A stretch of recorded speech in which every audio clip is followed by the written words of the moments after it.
கர்த்தருடைய நாமம் வாழ்த்தப்படட்டும். எனது சொந்த ஒரு சேலம் பக்கத்தில் இருக்கிற மேட்டூர் டேம், அங்கே தான் எங்கள் அப்பா அம்மா எல்லாம் இருக்கிறாங்க. அங்கே தேவனை அறியாத ஒரு இந்து குடும்பத்தில் பிறந்தோம். நாங்கள் யாருக்குமே இயேசுனா யாருன்னே தெரியாது. ஒரு மலைக்கு கூட ஒரு சர்ச்சு பக்கம் ஒதுங்கினது கிடையாது. சரியான ஒரு தேவனை அறியாத குடும்பம், மற்ற மார்க்கத்தில் மிகவும் தீவிரமான ஒரு குடும்பத்தம். ஒரு நாள் இந்த இயேசு எங்களுக்கு தேவைப்பட்டார். அசுத்தாவின் போராட்டத்து நிமித்தம் விடுதலை இல்லாதிருக்கிற சமயத்தில், எங்கு போயும் விடுதலை கிடைக்காதிருக்கிற சமயத்தில், நாங்களாகவே சொல்லப்போன நானாகவே 6வது படிக்கிற வயசுல தேவனுடைய ஆலயத்தை தேடி போனோம். அசுத்தாவினால பாதிக்கப்பட்ட என்னுடைய தாயார் எந்த சாமியால விடுதலையாக்க முடியாம ராத்திரி ஆலயத்திற்கு போன போது இயேசு என்கிற நாமம் என் தாயாரை விடுதலையாக்கினது. எங்கேயோ போய் பார்த்தோம். ராத்திரி 12 மணிக்கு என் தாயார் விடுதலையாக்கப்பட்டார்கள். அப்பொழுது நாங்கள் இந்த இயேசு என்கிற ஒரு தெய்வம் இருக்கிறார் என்று எங்கள் முழு வாழ்க்கையும் நாங்கள் குடும்பமாய் ஆண்டவருக்குள் வந்தோம். ஆலயத்திற்கு போனோம், சத்தியத்தை கேட்டோம், தண்ணீர்ல மூழ்கி பிதா குமாரன் பரிசுத்தாவின் நாமத்தில் ஸ்நானங்களை பெற்றுக்கொண்டோம், பரிசுத்தாவின் அபிஷேகத்தை பெற்றுக்கொண்டோம், சபையில் இருந்து வளர்ந்தோம். நாட்கள் சென்றபோது கர்த்தர் என்னை கனமான இந்த ஊழியத்திற்கு ஆண்டவர் என்னை அழைத்தார். வேதாகம கல்லூரி படித்து ஏறத்தாழ ஒரு 24 வருடங்களாய் விருதுநகர் மாவட்டம் அருப்புக்கோட்டையில் ஒரு சபையை நடத்துவதற்கு ஆண்டவர் கிருபை தந்தார். ஃபாதர் பெர்க்மன்ஸ் அவர்களோடு இணைந்து ஊழியம் செய்வதற்கு கர்த்தர் ஒரு வாய்ப்பையும் தேவன் தந்திருக்கிறார். 2 பெண் பிள்ளைகள், 2 காலேஜ் படிக்கிறாங்க. எங்கேயோ இருந்த எங்களை இயேசு கிறிஸ்துவின் அன்பும் இயேசு கிறிஸ்துவின் வல்லமையும் எங்களை தொட்டது.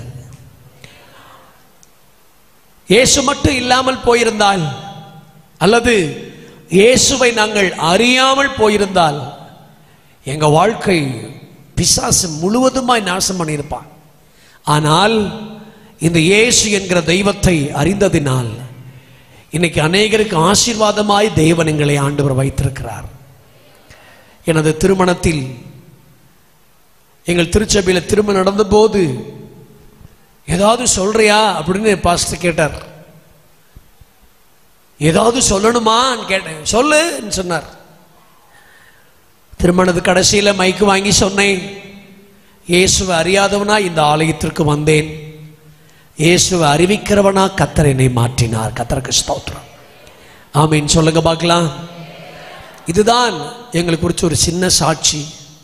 லைவ் எல்லாம் போகிறதுனால, ஊரெல்லாம் பாக்ஸ் வச்சிருக்கிறதுனால சாட்சிகளை ரொம்ப ஆழமாக சொல்ல முடியாத காரணத்தினால் மேலோட்டமாக உங்களுக்கு சொல்லுகிறேன். நாம் ஆராதிக்கிற ஆண்டவர் ஜீவன் உள்ள கர்த்தர். ஒரு மனிதன் வானத்தின் கீழே இருக்கிற எந்த மனிதனானா இருந்தாலும் பரவாயில்ல, எவ்வளவு பெரிய கஷ்டத்திலும் இந்த இயேசுவை தேடி வரும்போது, அவன் எப்பேற்பட்ட சிக்கலில் சிக்கிக் கொண்டிருந்தாலும் அவனை விடுதலை தந்து நல்வழிப்படுத்தி ஒரு நல்ல சபையில சேர்த்து அவன் நல்ல மனுஷனாய் மாற்றுவதற்கு இந்த உலகத்தில் ஒரே ஒரு தெய்வம், நாங்கள் ஆராதிக்கிற ஆண்டவராக இயேசு கிறிஸ்து. இந்த தெய்வத்துக்கு ஊழியம் செய்வதை பாக்கியமாக எண்ணுகிறோம். இந்த தெய்வத்துக்கு பணிவிடை செய்வதிலே பாக்கியமாக எண்ணுகிறோம்.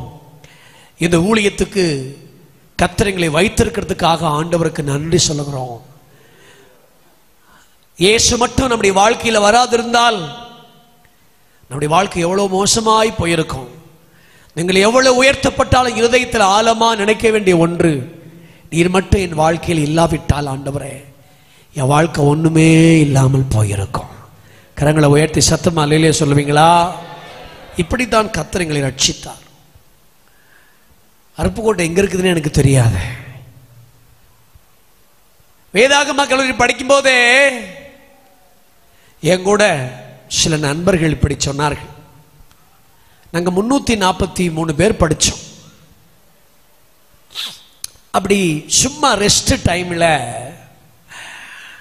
பேசிட்டு இருந்தோம். எங்க போற, என்ன செய்ய போற, என்ன ஊழியம் செய்ய போற அப்படின்னு பேசிக்கிட்டே வரும்போது 2 கேள்வி கேட்காம போக மாட்டோம். எங்க போய் ஊழியம் செய்ய போற 1, 2 எந்த ஊர்ல பொண்ணு எடுக்க போற அப்படின்னு கேட்போம்.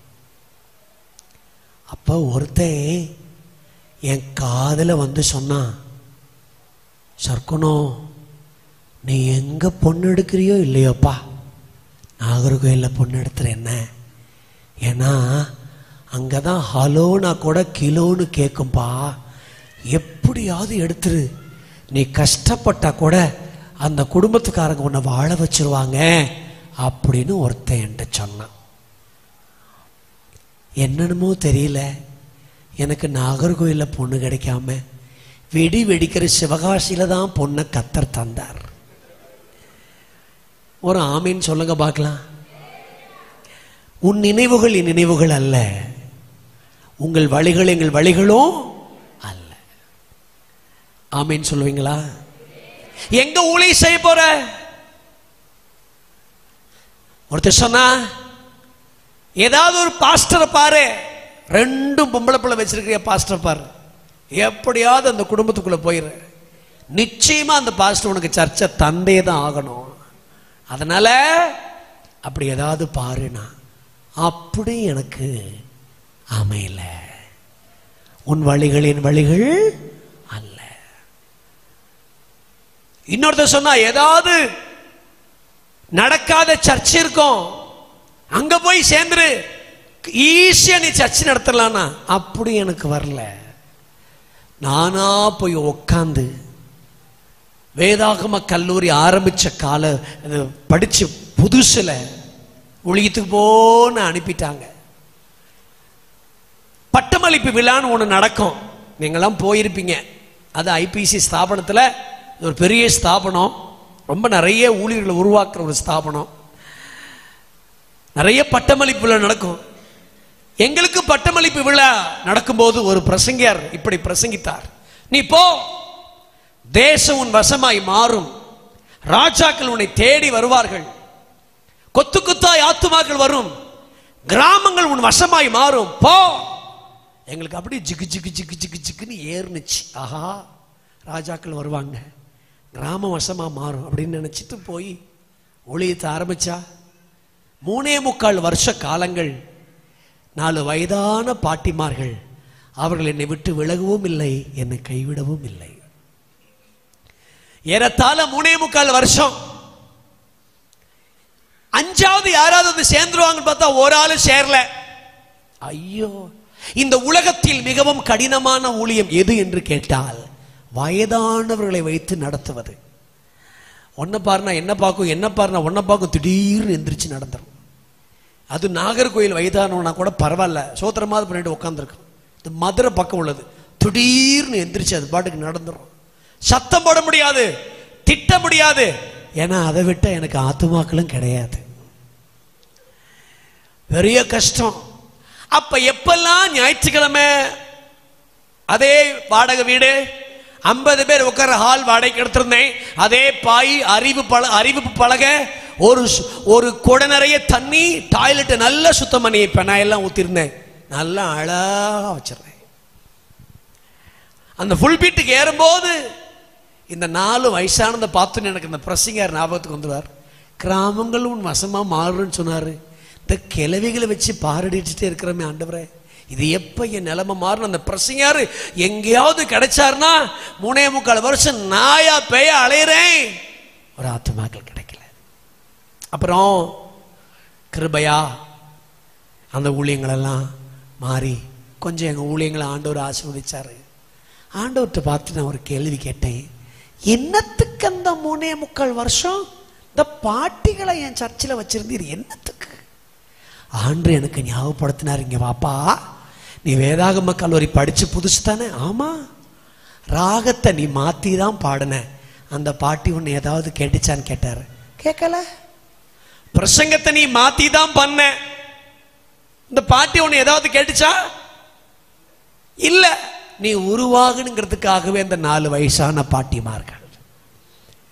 கையை உயர்த்தி ஆமேன்னு சொல்லுங்க. சில நேரம் தேவன் நம்ம நடத்துற வழிகள் பிடிக்காதவைகளா இருக்கும். ஆனா முடிவில் அவைகள் தான் மகிமை உள்ளதாக இருக்கும். இன்னைக்கு ஆயிரக்கணக்கான பேருக்கு முன்னாடி நிற்கிறோம். ஸ்தாபனங்களை போய் நிற்கிறோம். ஊழியர் கூட்டங்களை போய் நிற்கிறோம். அதுக்கு முன்னாடி எல்லாம் எங்களுக்கு அடித்தளமிட்ட அந்த 4 வயசான பாட்டிமார்கள். அற்பமான ஆரம்பத்தினால யார் அசட்டை பண்ணக்கூடும்? கரங்களை உயர்த்தி ஆமேன்னு சொல்லுங்க பார்க்கலாம். நான் இந்த ராத்திரி என் பிரசங்கத்துக்கு போறதுக்கு முன்னாடி இப்படி சொல்றேன். உங்களை நீங்களே அற்பமா எண்ணாதீங்க. உங்கள் ஊழியத்தை நீங்களே அற்பமா எண்ணாதீங்க. உங்கள் சபையை நீங்களே அற்பமா எண்ணாதீங்க. உங்கள் ஸ்தாபனத்தை நீங்களே அற்பமா எண்ணாதீங்க. உங்கள் பிள்ளைகளை நீங்களே அற்பமா எண்ணாதீங்க. உங்கள் கணவரை நீங்களே அற்பமா எண்ணாதீங்க. உங்களுக்கு தேவன் தந்திருக்கிற வீட்டை நீங்களே அற்பமா எண்ணாதீங்க. நீங்க எவைகளெல்லாம் அற்பமா எண்ணாமல் அதுல காத்திருக்கிறீங்களோ ஒரு காலத்தில் அவைகள் அற்புதங்களாய் பிரமிக்கத்தக்க அதிசயங்களாய் மாறிவிடும் என்பதுதான் வேதம் சொல்லுகிற மகா பெரிய சத்தியம். ஆமேன்னு சொல்றீங்களா? 3000 படகுகள் கெனசரேத்து கடற்கரையில் 3000 போட் இருந்ததாக ஒரு வேத குறிப்பு இப்படி சொல்லுகிறது. அது சரித்திர பின்னணி. கெனசரேத்தில் 2999 படகுக்கும் இயேசு போகல. ஒரு படகுக்கு போனார். என்ன காரணம்? அவன் பிடித்த வலையை அற்பமா இன்னி தூக்கி எறியல. மீண்டும் இதில் ஏதாவது கிடைக்கும் என்று அலசி கொண்டிருக்கிறான். எதிர்பார்ப்போடு, நம்பிக்கையோடு, விசுவாசத்தோடு. என்றைக்கு தோற்று போச்சு தூக்கி எறியாம மீண்டும் நாம் அலசுகிறோமோ அங்கே கர்த்தர் வந்து நிற்பார். நாம் பிரமிக்கத்தக்க அதிசயமான காரியங்களை ஆண்டவர் நம்முடைய வாழ்க்கையிலே செய்வார். ஒருவேளை இந்த ராத்திரி அப்படி கூட நீங்க யோசித்து வந்திருக்கலாம். அவ்வளவுதான், இனி எல்லாம் இதை அலசி என்ன செய்ய அப்படி நம்ம நினைக்கலாம். கர்த்தர் சொல்றார், நீ திரும்ப அலசிப்பார், நீ திரும்ப அதை செய்து பார். உன் வாழ்க்கையில பெரிய பலனை காண கர்த்தர் உனக்கு உதவி செய்வார். கரங்களை உயர்த்தி சத்தமா இல்லையிலே சொல்லுங்க பார்க்கலாம். இன்றைக்கு என்னுடைய செய்தி கலாத்தியரில் இருக்கிறது. ஒரு செய்தி இந்த ராத்திரி வேளையில் நேற்று போலவே 8:06 நான் பாருங்க நேர சொல்லி உங்களுக்கு பிரசங்கம் பண்றேன். சரிங்களா? நேற்று மாதிரியே 9 மணிக்கு இந்த கூட்டங்கள் ஷார்ப்பா முடியும். கரங்களை உயர்த்தி சத்தமா இல்லையிலே சொல்லுங்க பார்க்கலாம். இன்னும் கொஞ்சம் பின்னாடி இருக்கிறதுனால சத்தமா சொல்லுங்கம்மா. ஆமென். கர்த்தர் உங்களை ஆசீர்வதிப்பாராக. அதாவது எனக்கு என்னால கீழே உட்கார முடியும் அப்படின்னா நீங்க கீழே உட்காந்துக்கிடணும். சேர்ல தான் என்னால உட்கார முடியும்னா சேர்ல உட்காந்துக்கணும். கீழே உட்கார வேண்டிய வயசுல சேருக்கு போறதும் அது நமக்கு ஆகவே ஆகாது. ஆமென் சொல்லுங்க பார்க்கலாம். சேர்ல என்னால உட்கார முடியாது, கீழே உட்காந்து கூட என் சரீரம் ஒத்துழைக்குதுன்னா நல்ல கீழே உட்காந்து வசனம் கேட்க கர்த்தர் உங்களுக்கு உதவி செய்வாராக. சத்தமா இல்லையே சொல்லுங்க பார்க்கலாம். சோ நம்மை அழைத்த கர்த்தர் உண்மை உள்ளவர். பலிபீடத்தில் ஏறி நிற்கும் போது கர்த்தர் சொன்னதுனால சொல்றேன், உங்களை நீங்க அற்பமா எண்ணாதீங்க, உங்கள் ஊழியங்களை அற்பமா எண்ணாதீங்க. ஆமென். கர்த்தருக்கு ஸ்தோத்திரம். விசுவாசிகளை அற்பமா எண்ண வேண்டாம். அல்லேலூயா. நமக்கு என்ன இருக்குதோ அதை வைத்து கர்த்தர் ஆசீர்வதிக்க வல்லமை உள்ள கர்த்தர். ஆமென் சொல்லுங்க பார்க்கலாம். உங்கள் வேதாகமத்தை நம்ம எல்லாரும் கலாத்தியருக்கு திருப்பலாம். கலாத்தியர் எங்க இருக்கு? அங்க இருக்கு. இருக்கா? எடுத்துட்டீங்களா? இன்னைக்கு அது பைபிள்லாம் எழுதுறீங்களாமா? பிரசங்கம்லாம் எழுதுறீங்களா? எழுதுகிற கர்த்தருடைய பிள்ளைகள் ஆசீர்வாதம். உங்க பாஸ்டரையா நீங்க ஒருவேளை நம்ம இந்த சபையை சார்ந்தவங்களா இருக்கலாம், அல்லது மற்ற ஐபிசி சபையிலிருந்து வந்திருக்கலாம், அல்லது வால் போஸ்ட் நோட்டீஸை பார்த்து செய்தி கேட்கறதுக்காக நீங்கள் வந்திருந்தாலும், நீங்கள் எந்த திருச்சபையில் இருந்தாலும் நல்ல ஒரு ஸ்பிரிச்சுவல் பிரின்சிபல் வச்சுக்கிடுங்க. தேவனுடைய வார்த்தைகளை அழகாக எழுதி எடுக்க கர்த்தர் உதவி செய்வாராக. ஆமீன் சொல்லுங்க பார்க்கலாம். 25 வருஷத்துக்கு முன்னாடி படித்து நான் எழுதின வேதாகம கல்லூரி நோட்டுகளை இன்னும் நான் பத்திரப்படுத்தி அவ்வப்போது சமயம் கிடைக்கும் போது எடுத்து நான் அதை படிப்பேன். அப்போ நான் உட்காந்து எழுதின பல ஆவிக்குரிய வெளிச்சங்களை ஆண்டவர் எனக்கு இன்னும் நிறைய ஞாபகத்தில் வச்சுக்கிட்டே இருக்கிறார். எழுத்து நம்முடைய வாழ்க்கையை ஆசீர்வதிக்கும் வல்லமை கொண்டது. எல்லாரும் நம்முடைய வேதாகமத்தை எடுத்துக்கொள்ளும் 6ஆம் அதிகாரம் 7வது வசனம் இப்படி சொல்லுகிறது. கலாத்தியர் 6:7 இப்படி சொல்லுகிறது. எல்லாரும் சேர்ந்து படிக்கலாமா? ஐயா, அம்மா, பெரியவர்களே, கர்த்தருடைய பிள்ளைகளே, ஊழியர்களே, எல்லாரும் சேர்ந்து படிக்கலாமா? மோசம் போகாதிருங்கள், தேவன் தம்மை கேலி பேச விடமாட்டார். மனுஷன் எதை விதைக்கிறானோ அதையே அறுப்பான். பரிசுத்த பிதாவே, இந்த ராத்திரி இந்த கூட்டங்களை ஆசீர்வாதமாக்கி தாரும். எங்களோடு பேசும் இந்த வசனத்தின் ஆழ்த்துவங்களை ஆழங்களை கண்டறிய இந்த ராத்திரி எங்களுக்கு கிருபை செய்வீராக என்று சிரம் தாழ்த்தி நாங்கள் ஜெபிக்கிறோம். உம்முடைய பரிசுத்த வல்லமை எங்கள் நடுவில் எழுந்தருளுவதாக கிருபையாய் கேட்கிறோம். கர்த்தருடைய நாமத்தில் இருக்கும் இந்த நேரங்களை பிரயோஜனமாக்கிவிட கர்த்தர் எங்களுக்கு கிருபை தருவீராக. இயேசுவின் நாமத்தில் ஜெபிக்கிறோம் நல்ல பிதாவே, ஆமென். கலாத்தியரின் புஸ்தகத்தை நீங்கள் ஒருவேளை வாசித்திருக்கலாம். நிருபங்கள் மிக மிக முக்கியமான ஒன்று. சங்கீதம் நீதிமொழிகளிலேயே படுத்து விடாமல் கொஞ்சம் தாண்டி நிருபங்களுக்கு வர வேண்டும். ஆமென் சொல்லுங்க பார்க்கலாம். வேதாகமத்தை புரியுதோ புரியலையோ படிக்கணும். கரங்களை உயர்த்தி சத்தம் அல்லையிலே சொல்லுங்க பார்க்கலாம். ஆண்களுக்கு சொல்றேன், ஐயா வேதத்தை படிங்க ஐயா, உங்கள் வேதாகமத்தை படியுங்கள், நீங்கள் வேதத்தில் வளருங்கள். கர்த்தருக்கு ஸ்தோத்திரம். தாவீது அரசன் சொன்னா, எனக்கு பெரிய அரண்மனையில் இருக்கிற சந்தோஷம் இல்லை, பெரிய ராஜா என்கிற ஒரு சந்தோஷம் இல்லை, எனக்கு ஒரு பெரிய சந்தோஷம், வேதம் எனது மன மகிழ்ச்சி. கர்த்தருக்கு ஸ்தோத்திரம் உண்டாவதாக. பைபிள் அவனுக்கு ஒரு பெரிய சந்தோஷம். கர்த்தருக்கு ஸ்தோத்திரம். சோ நம்ம நிருபங்களை படிச்சு கொண்டு வரும்போது நிருபங்களில் எச்சரிப்பு உண்டு, நிருபங்களில் ஆலோசனை உண்டு, நிருபங்களில் வருகை உண்டு, நிருபங்களில் ஒரு மனிதன் எப்படி வாழ வேண்டும் என்ற வாழ தேவையான பல சட்டங்கள் உண்டு. அதுவும் சபை விசுவாசிகள், தேசாந்திரிகளாய் திரிகிறவர்கள் அல்ல, ஒரு சபையில் இருந்து சபை விசுவாசிகள் நம்ம எல்லாரும் படிக்க வேண்டிய ஒன்று நிருபங்கள். ஆண்டவர் ஏராளமான நிருபங்களை கர்த்தர் நமக்கு மகிமையாய் கர்த்தர் நமக்கு எழுதி கொடுத்திருக்கிறார். பின்னணியும் தெரியுதோ இல்லையோ, புரியுதோ இல்லையோ, இன்றைக்கு நீங்கள் படித்து வையுங்கள். 5 வருடம் கழித்து இன்னும் கொஞ்சம் வேதத்தை நமக்கு ஆண்டவர் புரிய வைப்பார். இன்னைக்கு நமக்கு புரியாது இருக்கும், 5 வருஷம் கழிச்சு இன்னும் கர்த்தர் நம்முடைய மைண்ட் அப்டேட் பண்ணுவார். ஒரு அம்மா ஒரு தடவை கேட்டாங்க, பாஸ்டரையா இந்த பைபிள்லாம் படிச்சா ஞாபகத்திலே நிக்க மாட்டேங்குதே பாஸ்டரையா, என்ன செய்யணும்னு கேட்டாங்க. அதுக்கு ஒரு பாஸ்டரையா பதில் சொன்னாங்க, அம்மா நீங்க ஒரு தடவை படிச்சு மனசுக்குள்ள ஸ்டோர் ஆச்சுன்னா நீங்க திரும்ப படிக்க மாட்டீங்கன்னு நினைச்சுதான் நீங்க திரும்ப திரும்ப படிக்கணும்னு தான் பைபிள் உங்களுக்கு மறந்து போகுதுமா அப்படின்னு சொன்னாங்க. ஆமீன் சொல்றவங்களும் ஆமீன் சொல்லுங்க பார்க்கலாம். ஏன் மறக்குதுன்னா அதை நம்ம திரும்ப படிக்கணும். இன்னும் நமக்கு சகை எங்க இருக்குன்னு தெரியலையே, மத்தியில தான் தேடிட்டு இருக்கிறோம். லூக்காக்கு வர மாட்டேங்கிறல்ல, அப்போஸ்தலர் தெரியலையே, எபேசியர் தெரியலையே.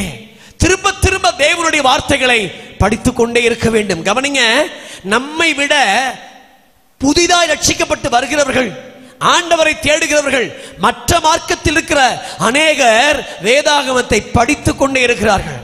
சர்ச் ஆஃப் காடுக்கு ஒரு ஆனிவர்சரிக்கு நான் போயிருந்த போது ஒரு நல்ல செல்வந்தன் தனவந்தர் ஒருவர் இப்படி ஒரு ஆலயத்தில் முன்னாடி உட்கார்ந்து மிக தீவிரமாய் வசனங்களை கேட்டுக் கொண்டிருந்தார். கூட்டம் முடிந்த உடனே பலிபீடத்துக்கு வந்தார். ஒரு ஜெபம் பண்ணி அனுப்புங்க ஐயான்னு சொன்னார். நீங்க யாருன்னு கேட்டேன். நான் ஒரு நகை செய்யும் ஒரு ஆசாரி, ஜுவல்ஸ் வச்சிருக்கேன்.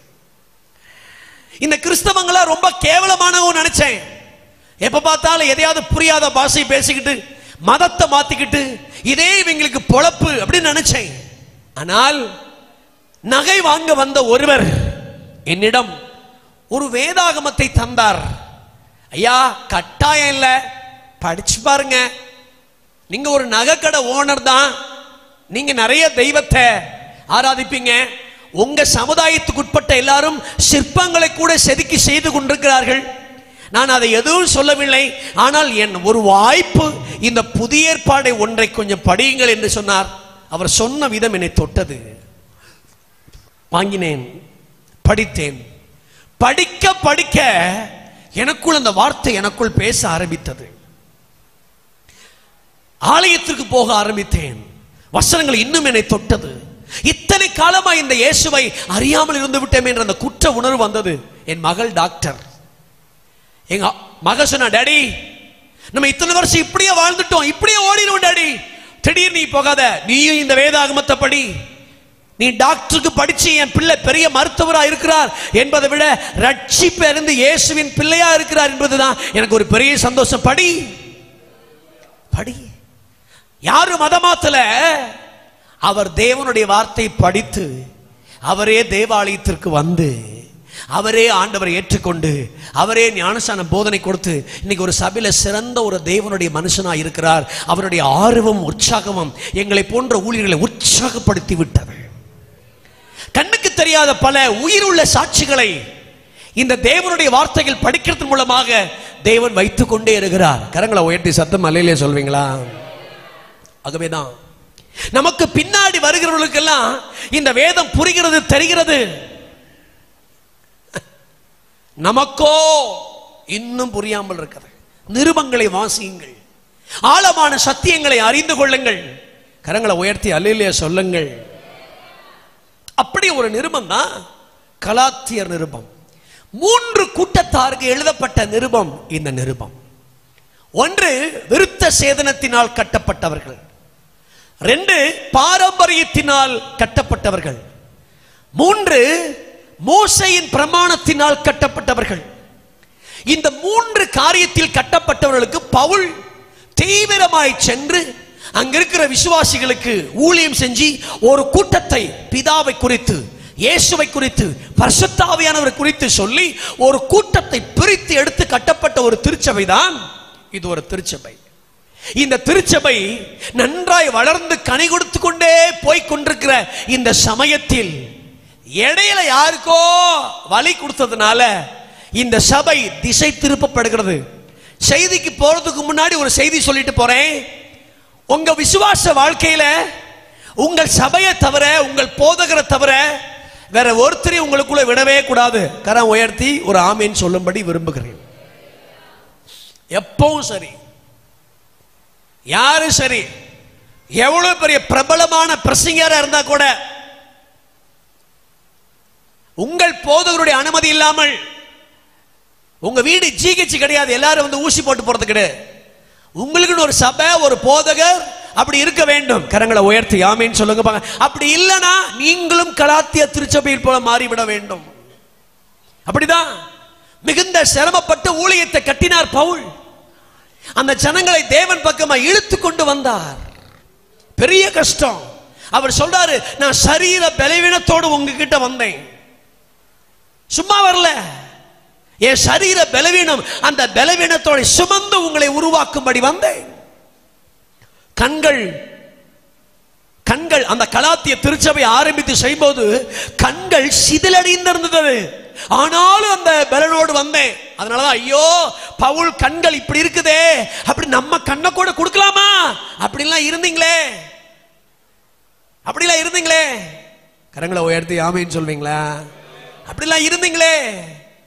ஆகவே அந்த சபை இப்ப திசை திரும்பப்பட்டு போச்சு. அந்த சபைக்கு பவுல் 13 எச்சரிப்புகளை சொல்லுகிறார். கலாத்திய திருச்சபைக்கு நீங்கள் வேதாகமத்தை இன்ச் பை இன்ச்சா படிச்சு பாருங்க, வசனங்களை நாம் கண்டறிந்து கொள்ளலாம். 13 எச்சரிப்புகள். சபை என்பது ஆற்றி தேற்றுகிற இடம் மட்டும் கிடையாது, எச்சரிக்கிற இடம் கூட.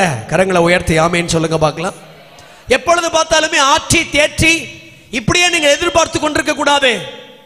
நீங்கள் காலாட்களோடு மட்டும் ஓடக்கூடாது, குதிரைகளோடு ஓட வேண்டும். குதிரைகளோடு ஓட வேண்டும் என்றால் என்னை எச்சரிக்கிற சில சத்தியங்கள் எனக்கு தேவை. ஆமேன் சொல்லுங்க பார்க்கலாம். அல்லேலூயா. குதிரைகளோடு மட்டுமல்ல, காலாட்களோடு ஓடிவிட வேண்டும். ஆற்றி தேற்றிக் கொண்டே இருக்க முடியாது. இன்னொரு லெவலுக்கு நீங்க வர வேண்டும். ஆகவேதான் இயேசுநாதர் பிரசங்கம் பண்ணும்போது கீழேயே இல்லாம கொஞ்சம் அவங்கள மலைக்கு மேல கூட்டு போனார். காரணம், உயர்ந்த உன்னதமான ஜனங்களை உருவாக்க வேண்டிய மலா பெரிய சத்தியங்களை உங்களுக்கு சொல்லிக் கொடுக்கும்படி ஆண்டவர் மலைக்கு கொண்டு போனார். இன்னொரு லெவலுக்கு நீங்க வர வேண்டும். கர்த்தர் எதையும் எச்சரிக்காமல் செய்வது இல்லை. எபிரேயர் 11:7 நோவா தேவ எச்சரிப்பு பெற்று பயபக்திக்குள்ளவனானான். எச்சரிப்பு ஒரு மனிதனை பயபக்திக்குள்ளவனாய் மாற்றிவிடும். எச்சரிப்பு ஒரு மனிதனை காப்பாற்றும். எச்சரிப்பு ஒரு மனிதனை உணர்வடைய செய்யும். கரங்களை உயர்த்தி ஆமென் சொல்லுங்க பார்க்கலாம். அப்படி ஒரு எச்சரிப்பு தான். ஒரு 13 எச்சரிப்புகளை இந்த கலாத்தியர் புஸ்தகத்துல நம்ம படிக்கலாம். அதுல நான் 12 தள்ளிட்டு ஒன்னே இன்னைக்கு நான் உங்களுக்கு பிரசங்கம் பண்ணி இருக்கும் இந்த சொற்ப நேரத்தில் மிக தேவையான அவசியமான ஒரு சத்தியத்தை இந்த ராத்திரி உங்களோடு பகிர்ந்து கொள்ள பரிசுத்த ஆவியானவர் நமக்கு உதவி செய்வாராக. கரங்களை உயர்த்தி சத்தமாய் ஆமீன் சொல்ல கேட்கிறேன். ஹல்லேலூயா. ஓகே, எல்லாரும் இந்த வசனத்துக்கு நேரம் சிந்தைகளை கொஞ்ச நேரம் திருப்பலாம். என்ன போகாதிருங்கள், மோசம் போகாதிருங்கள், மோசம் போகாதிருங்கள். இந்த கலாத்திய சபம் பல விஷயத்துல மோசம் போயிடுச்சு. அதை நம்ம தொட வேண்டாம், கீழே வந்துருவோம். மனுஷன் எதை விதைக்கிறானோ அதையும் சொல்லல பைபிள். இழுங்க எல்லாரும், அம்மா கொஞ்சம் இழுங்க. ஓ தமிழ் புரியலையா? அதையே இழுங்க சொல்லுங்க. அதையே நீங்க பைபிளை அப்படிலாம் தனியா உட்காந்து படிக்கும் போது இப்படிலாம் படிங்க. என்ன நீங்க பைபிளை படிச்சு பாருங்க. கர்த்தரும் இருக்கும், கர்த்தரேன்னு இருக்கும், கர்த்தரோன்னு இருக்கும். படிச்சிருக்கீங்களா? படிச்சது இல்லையா? சொல்லுங்க. கர்த்தரும். பாஸ்டர்மாருங்க எவ்வளவு சத்தமா சொல்றாங்க ஐயா. நிறையா சபைகளுக்கு போனா பாஸ்டர்மாருங்க அமைதியா இருப்பாங்க. ஆனா நம்ம ஆற்றூர் சென்டர்ல பாஸ்டர்மாருங்க நல்ல சந்தோஷமா சத்தமா சொல்லுதுங்க. நீங்க தான் ரொம்ப அமைதியா இருக்கீங்க. பரவாயில்ல, அவ்வளவுதான். நாளையோட நான் போயிருவேன் இயேசு நாமத்தினால. ஆமீன் சொல்லுங்க பார்க்காம. சொல்லுங்க. கர்த்தரும். சொல்லுங்க. தேங்க்யூ. கர்த்தரே, கர்த்தரோ. கோச்சிக்காவினோட சொல்லுவீங்களா? கர்த்தரும், கர்த்தரே, கர்த்தரோ. இது மூணு வித ஆங்கிள். இது மூணு சத்தியம். ஆமீன் சொல்லுங்க பார்க்கலாம். ஒரு சின்ன உதாரணம் சொல்றேனே. 18ஆம் சங்கீதம் 18ஆம் வசனத்துல தாவீது சொல்லுவாரு, என் ஆபத்து நாளில் அநேகர் எனக்கு எதிரிட்டு வந்தார்கள், இந்த கர்த்தரோ எனக்கு ஆதரவாய் இருந்தார். கர்த்தரோ, கர்த்தரோ இருக்கா வசனம்? கர்த்தரோ. எல்லாரும் ஒரு இழுங்க. வயசானவங்க சும்மா இருங்க. நல்ல பலனுள்ளவங்க சொல்லுங்க. கர்த்தரோ எனக்கு ஆதரவா இருந்தார். அல்லேலூயா. ஓகே, கர்த்தரோ எனக்கு ஆதரவாய் இருந்தார். அதுபோலதான் அதையே சத்தமா ஆமென் சொல்லுங்க பார்க்கலாம். அதையே அறுப்பான். அல்லேலூயா. ஓகே, ஒவ்வொரு செயலும் ஒரு விதை. எதை விதைக்கிறனோ அதை நான் அறுப்பேன். எதனா அறுக்கிற, எதனா விதைக்கிறனோ அதை நிச்சயம் நான் அறுப்பேன்.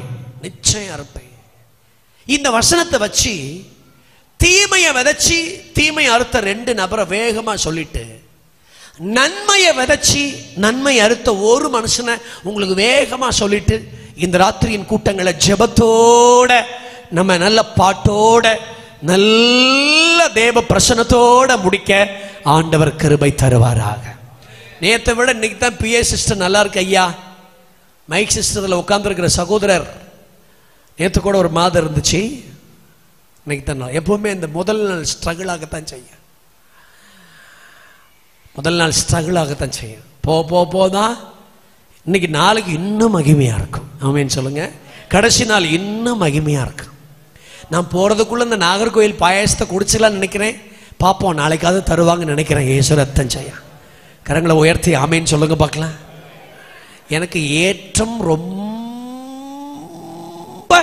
பிடிச்ச ஒரு உணவுன்னா நாகர்கோயில்ல இந்த பாயாசம் எனக்கு ரொம்ப பிடிக்கும். நான் கல்யாணத்துக்காக நாகர்கோயிலுக்கு வந்தேன். கல்யாணத்துக்கு வரல, ஒரு ஆனிவர்சரிக்கு எங்கேயோ ஒரு ஊருக்கு வந்தேன்.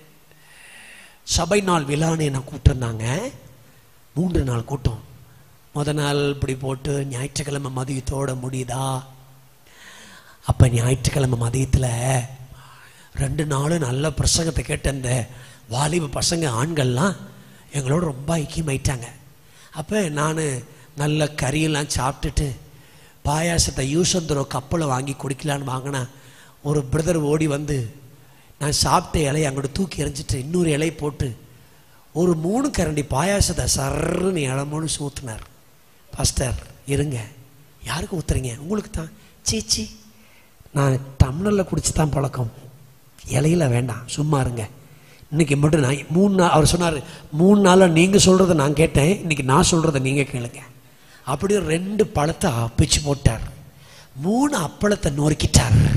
சொன்னார், நீங்கள் பிணையிறீங்களா? நான் பிணையிட்டுமா? ஐயோ ரொம்ப கன்றாவியாக இருக்குமே பிரதர், பிணையிறீங்களா இல்லையா? ஐயோ பிரதர், நான் இப்படி சாப்பிட்டதே இல்லை, எங்கள் ஊரில் இப்படி சாப்பிட்டேன். நான் ஒரு பிரதர் பாஸ்டர் ஒரு நாள் இப்படி நீங்கள் பிணையிறீங்களா? நான் பிணையிட்டுமா?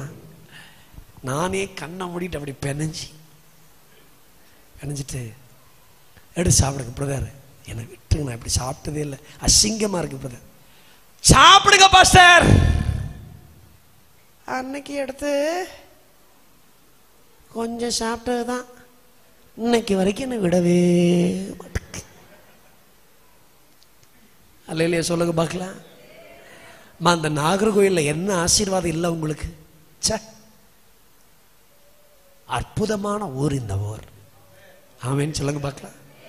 எங்கள் ஊருக்குலாம் நீங்கள் வந்தீங்கன்னா பைப்பில் தான் தண்ணியை பார்க்கலாம். உங்கள் ஊரில் சேனல்லே ஓடுது. ஆமேன்னு சொல்லுங்க பார்க்கலாம். அற்புதமான ஊர், நல்ல சாப்பாடு, நல்ல ஜனங்க. ஆமேன்னு சொல்லுங்க பார்க்கலாம். நல்ல பாஸ்டர்ஸ். இந்த நல்ல ஊருக்காக ஆண்டவருக்கு ஸ்தோத்திரம் உண்டாவதாக. கரங்களை உயர்த்தி ஆமேன்னு சொல்லுங்க பார்க்கலாம். ஐயோ பிரசங்கத்தை விட்டுட்டு பாஸ்டர் எங்கெங்கேயோ போறாரு நினைக்க வேண்டாம்.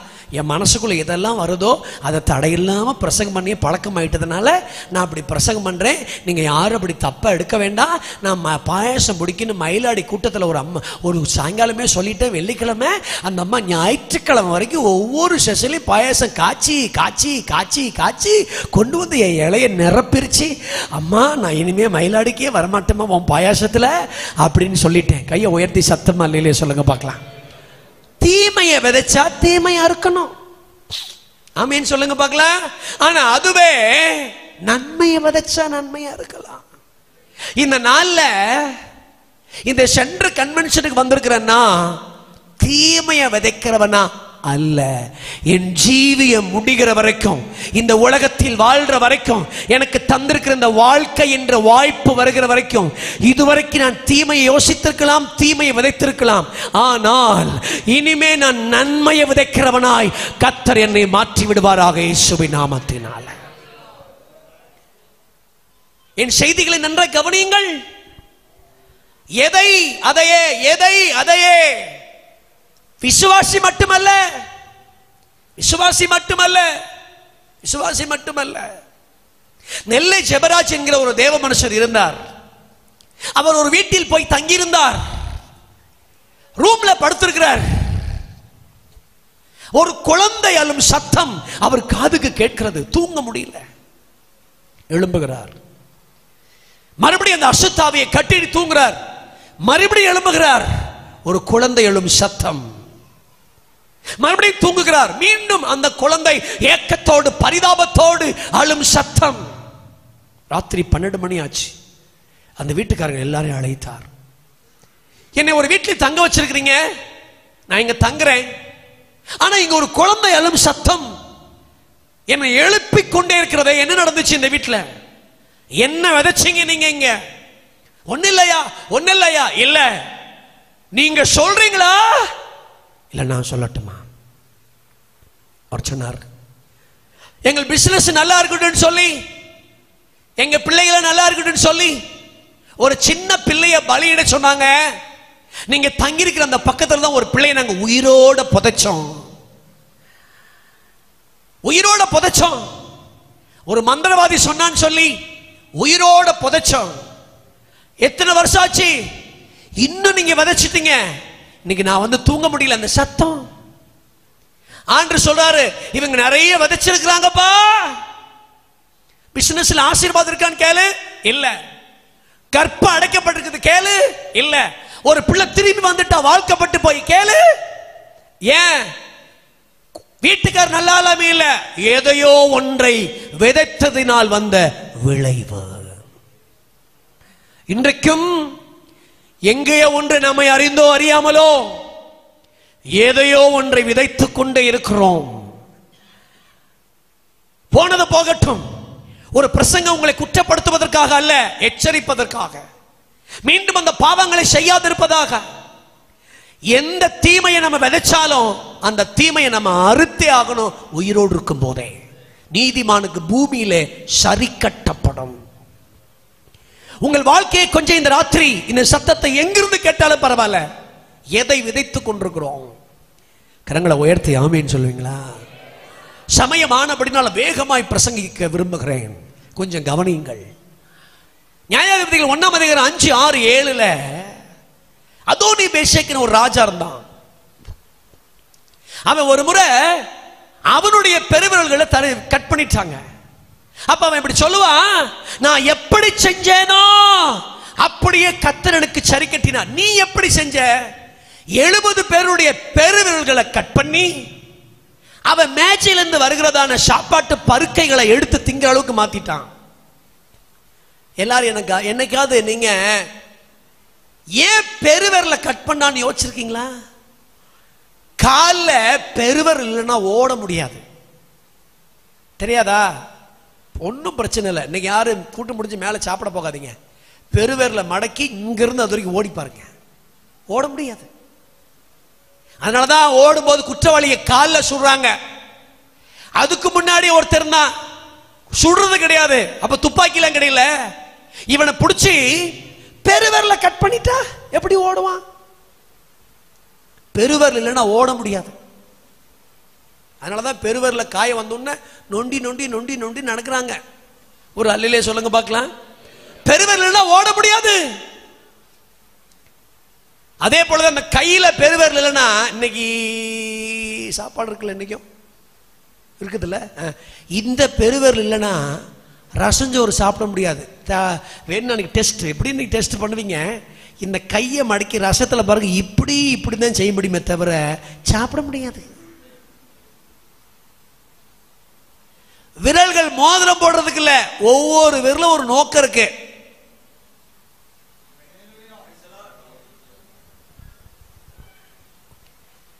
மாப்பிள, மைனர் மாப்பிள, பெருவிரல, கட்ட விரல, நடுவிரல மோதிரம் மோதிரம். தங்கையா? நான் எப்படி தங்கையா இல்லாம இருக்கிறது? இன்னும் நம்ம ஆட்கள் பூவை வெறுக்க முடியல. சாயங்காலம் வாடி போற அந்த பூவை தூக்கி எறிய நமக்கு மனசுல அர்ப்பணித்தேன். முதல்ல பூ அர்ப்பணி, முதல்ல அந்த பூ அர்ப்பணி. சத்தம் வரமாட்டுக்கு, ஏசு ரத்தம் செய்யா. ஒரு அம்மாட்ட கேட்டேன், எதுக்குமா பூ வைக்கிறீங்க? அந்த அம்மா அழகா சொன்னிச்சு, வாசத்துக்கு வைக்கிறேன் பாஸ்டர். நான் சொன்னேன், மல்லிகைப்பூவோட புதினத்தில் எவ்வளவு வாசமா இருக்குமா, அழகா வைக்கலாம் இல்லைன்னா. அந்த அம்மா திருப்பி பதில் இருந்துச்சு, ஆடு கடிச்சிருமில்ல பாஸ்டர். விளங்குதா உங்களுக்கு சத்தியம்? ஆமேன்னு சொல்வீங்களா? எதை விதைக்கிறோமோ அத, எதை விதைக்கிறோமோ அத. அவன் சொல்றான், நான் பெருவிரல தரிச்சிட்டேன். இப்ப ஏன் பெருவிரலையும் தரிச்சிட்டாங்க? நான் எதை செஞ்சேனோ அதை எனக்கும் செய்து கர்த்தர் சரி கட்டினார் என்று சொன்னான். அவன் செத்து போனான். யாக்கோபு அப்படித்தான். ஒரு ஏமாற்றம், பல ஏமாற்றம், திருமணத்திலே ஏமாற்றம், முதல் ராத்திரியிலே ஏமாற்றம், லாபான்ட்ட ஏமாற்றம், 10 முறை சம்பளம் மாத்தியாச்சு, ஏமாற்றம். தீமையை விதைச்சா தீமையை அறுக்கணும். கரங்களை உயர்த்தி ஆமேன்னு சொல்லுங்க பார்க்கலாம். இந்த உலகத்துல எவன் ஒருத்தன் தீமையை அறுக்கிறானா அது பிலீவர் மட்டும் கிடையாது, பாஸ்டரா இருந்தா எங்களையும் கூட கர்த்தர் விடுறதே கிடையாது. நீதிமானுக்கு இந்த பூமியிலே சரி கட்டப்படும். ஆமேன்னு சொல்வீங்களா? அதனாலதான் பயப்படுற ஊழியத்துல, நடுங்குற ஊழியத்துல, யோசிக்கிற ஊழியத்துல, விதைக்கிறத குறித்து ரொம்ப கவனமா இருக்க வேண்டிய காலகட்டம் இது. கரங்களை உயர்த்தி ஆமேன்னு சொல்லுங்க பார்க்கலாம்.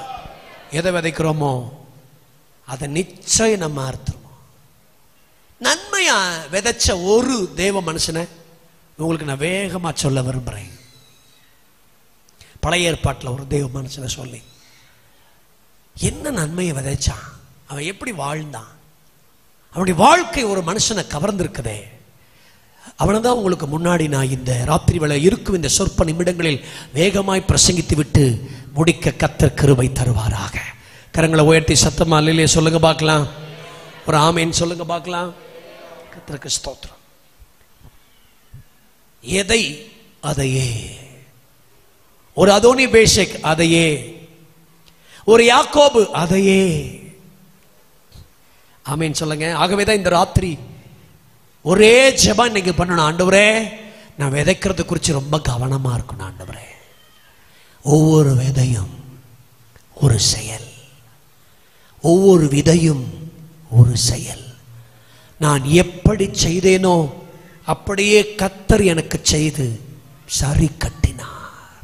கரங்களை உயர்த்தி ஆமேன்னு சொல்லுங்க பார்க்கலாம். உங்கள் வேதாகமத்தை எல்லாரும் சாமுவேலின் புஸ்தகத்துக்கு வேகமாக எடுத்துக்கொள்ளுங்க பார்க்கலாம். ரொம்ப சீக்கிரமா டக்கு டக்கு டக்குன்னு எடுக்க போறீங்க. ஹல்லேலூயா, கர்த்தருக்கு ஸ்தோத்திரம் உண்டாவதாக. 2 சாமுவேல் புஸ்தகத்துக்கு நம்முடைய வேதாகமத்தை எடுத்துக்கொள்வோம். அதனுடைய 9ஆம் அதிகாரத்துக்கு உங்களுடைய வேதாகமத்தை வேகமாய் கொண்டு வாருங்கள். ஆமென். கர்த்தருக்கு ஸ்தோத்திரம் உண்டாவதாக. 1வது வசனத்தை பாருங்க. இப்படி சொல்லப்பட்டிருக்குது. சொல்லுங்க. யோனத்தான். எல்லாரும் அந்த வார்த்தையை ஒரு தடவை சொல்லுங்க பார்க்கலாம். யோனத்தான் நிமித்தம். நிமித்தம். இந்த வார்த்தைகளை கொஞ்சம் நம்ம நிறைய தடவை படிச்சிருக்கிறோம். ஒரு உயர் பதவிக்கு வருகிறான் தாவீது. எல்லாரும் கொஞ்சம் நேரம் கவனிச்சிருங்க. நல்லா கவனிக்கிறீங்க. தேங்க்யூ. நேற்றை விட இன்னைக்கு ரொம்ப நல்லா கவனிக்கிறீங்க. கர்த்தர் உங்களை எல்லாரையும் ஆசீர்வதிப்பாராக. யோனத்தான் நிமித்தம்.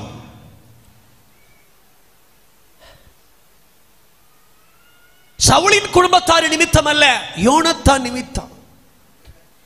உயர்ந்த நிலைமைக்கு வந்த போது நீங்க யாரை நினைப்பீங்க? உங்களை விட உயர்ந்த ஆளை தான் நினைப்பீங்க இல்லையா? ஒரு பையன், பாஸ்டர் ஃபாரினுக்கு போறேன், ஜெர்மனி அனுப்புங்க.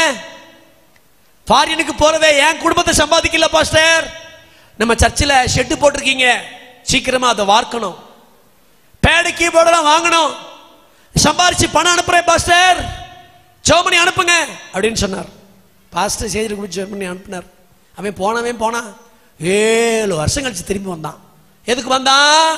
வீடு பிரதிஷ்டைக்கு வந்தான். அவங்க வீடு கட்டி பேடு வாங்கி தரல, கீபோர்டு வாங்கி தரல. அங்க போனது 50,000 60,000 சம்பளம் ஆயிப்போச்சு. நிறைய காசு, ஏகப்பட்ட காசு சம்பாரிச்சான். எல்லா பணங்களையும் வீட்டுக்கு அனுப்பினா. அவன் வீட்டை கட்டினான் தவிர நல்ல பணங்காசு வளர்ந்து பெருகும் போது சபையை அவன் நினைக்கவே இல்லை. 7 வருஷம் கழிச்சு வீடு பிரதிஷ்டை பண்றதுக்கு அந்த பாஸ்டர் போயிருக்கிறாரு. பாஸ்டர்யா பிரைஸ் தி லார்ட், எப்படி இருக்கிறீங்க? அவர் அழகா சொல்றார், நல்லா இருக்கேன்டா, நீ வாங்கி கொடுத்த பேடு கீபோர்டு சர்ச்சில் அப்படியே ரிதமா வாசிச்சுட்டு தள்ளுதுறா. எல்லாருமே உயர்ந்து நிற்கும் போது தாழ்மையானவங்களை யாரும் நோக்கி பார்க்க மாட்டாங்க. தாவீது ஒரு பெரிய உயர்வுக்கு வந்திருக்கிறான். அசைக்க முடியாத உயர்வு, கீழே தள்ள முடியாத உயர்வு, பறிக்க முடியாத உயர்வு. பெரிய உயர்வுக்கு வந்து அவன் சொல்றான், யோனத்தானின் நிமித்தம். கொஞ்சம் இந்த பிரசங்கத்தை, அந்த ஒரு வார்த்தையை, பைபிள் வார்த்தையை மாத்தல, கொஞ்சம் இப்படி தியானிக்கலான்னு சொல்றேன். நன்மையை விதைத்த அந்த யோனத்தானின் நிமித்தம். நிமித்தம் நிமித்தம் என்னால் தயவு பெறத்தக்க அவன் குடும்பத்தாரில் யாராவது ஒருவன் நல்லா யோசிச்சு பாருங்க, யாராவது ஒருவன் இருக்கிறானா? அப்ப யோனத்தானுடைய வாழ்க்கை தாவீதை பாதித்திருக்கிறது. கரங்களை உயர்த்தி ஆமேன்னு சொல்லுங்க. பொதுவாகவே தாவீதின் வாழ்க்கை தான் எல்லாரையும் பாதித்திருக்கும். ஆனால் ஒரு உயர்ந்த இடத்துக்கு வரும்போது ஒரு மனுஷனுடைய வாழ்க்கை பாதித்திருக்குது. அதுதான் யோனத்தானின் வாழ்க்கை. பாதிச்சிருக்கு பாருங்க. ஆமா ஐயா, பணம் ஒரு மனுஷனை ஈர்க்காது தெரியுமா உங்களுக்கு? வாழ்க்கை தான் ஒரு மனுஷனை ஈர்க்கும். ஆமேனே சொல்லல ஆண்டவரே. இவங்க ரொம்ப ஆழமா கவனிச்சிட்டு இருக்காங்க போல தெரியுது. ஆண்டவரே இருக்கட்டும், அந்த ஆழத்தில் இருங்க. ஆழத்துல தான் திரளான மீன்கள்லாம் கிடைக்கும். இருக்கட்டும், நான் உங்களுக்கு சொல்றேன் கேளுங்களேன். பவுலும் சீலாவும் பாடி துதி செய்ய தொடங்கின போது சிறைச்சாலை அஸ்திபாரங்கள் அசைந்து கர்த்தரை விடுதலையாக்கினார். இந்த சிறைச்சாலை அதிகாரி கத்தி எடுத்து தன்னை கொலை செய்ய போகும்போது பவுல் சொல்றார், உனக்கு கெடுதி ஒன்றும் செய்து கொள்ளாதே, நாங்கள் எல்லாம் இங்கே இருக்கிறோம். அது வரைக்கும் அவன் பார்த்தது எப்படின்னா, நீங்க கொஞ்சம் லிட்டரலா யோசிங்க. ஒரு தெய்வமே வந்து விடுதலையாக்கிய போதும் கூட அவர்கள் தங்கள் ஸ்தலங்களுக்கு ஓடி போகல, அங்கதான் இருக்கிறாங்க. இதுவரைக்கும் அவன் பார்த்த கைதி வேற, இப்பொழுது பார்த்திருக்கிற இந்த கைதி வேற. எல்லாரும் தங்களுக்கு வாழ்க்கை வாய்ப்பு கிடைச்ச ஓடி போயிருவாங்க. ஆனா உங்களுக்கு உங்கள் தெய்வமே விடுதலையாக்கின போதும் கூட நீங்க போகலையே.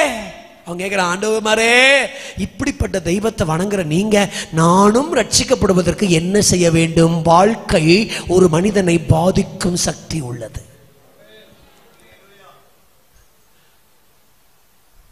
ஒரு சர்ச் ஹிஸ்டரி கொஞ்சம் லைட்டா தெரிஞ்சுக்கலாம். மிஷனரிமார்கள் எல்லாம் இந்த ஊருக்கு வந்தாங்களே, பெரிய பெரிய ஆட்கள் இங்க வந்தாங்களே, துரமார்கள் வந்தாங்களே, நம்முடைய கன்னியாகுமரி மாவட்டத்துக்கு வந்திருக்கிறார்கள், எங்கள் மாவட்டத்துக்கும் வந்திருக்கிறார்கள். அவங்க எல்லாம் வந்தாங்களே. நான் சொல்றது யாரும் தப்பா நினைச்சுக்காதீங்க. வரங்கள் ஒரு மனிதனை ஈர்க்கவே இல்லை, ஆனா அவர்கள் வாழ்க்கை அநேகரை ஈர்த்து கொண்டே இருந்தது. பரலோகத்துக்கு போறதுக்கு வரங்கள் தேவையில்லை. பிசாசு ஓட்டுற வரும், தீர்க்க தரிசனம் சொல்ற வரும், சுகமளிக்கிற வரும், இதெல்லாம் பூலோகத்தின் மனிதனுடைய தேவைகளுக்காக. ஆனால் நான் பரலோகத்துக்கு போன வரங்கள் அல்ல, என்னில் காணப்படுகிற கனிகள் மிக மிக முக்கியமான ஒன்று. வாழ்க்கை. மிஷனரிமார்கள் வாழ்ந்தார்கள், வாழ்ந்திருக்கிறார்கள்.